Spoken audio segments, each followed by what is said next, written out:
গতকাল ছিল রোদ ঝলমলে নীল আকাশ আর সাদা সাদা মেঘের টুকরো ভেসে বেড়াচ্ছিল আকাশে।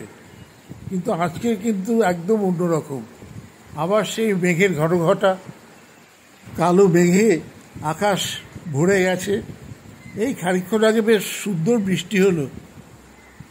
আমাদের বাড়ির সামনে তো জলও জমে গেছে। একটু পরেই দেখতে পাবেন জলের মধ্যে ছপ করে কেমন মানুষজন যাতায়াত করছে। আর এই বৃষ্টির মধ্যেই ট্রেনটা যাচ্ছে, কিন্তু ট্রেনে একটাও মানুষ নেই।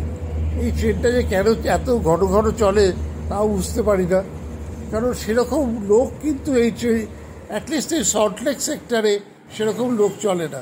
এই যে দেখুন, এই জলের মধ্যে দিয়ে মানুষজন যাতায়াত করছে। এটা আমাদের বাড়ির সামনে। তবে সত্যি কথা বলতে কি, ওয়েদারটা কিন্তু দারুণ। ঠান্ডা ঠান্ডা হাওয়া দিচ্ছে, বারান্দায় দাঁড়িয়ে থাকতে ভীষণ ভালো লাগছে।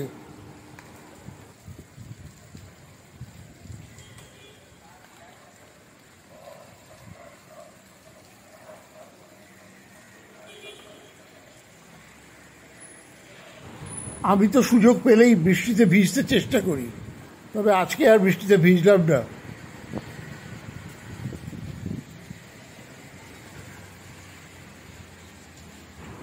গাছের পাতাগুলো দেখলেই বুঝতে পারবেন যে কেমন সুন্দর হাওয়া দিচ্ছে। গাছগুলো একেবারে নুয়ে পড়েছে।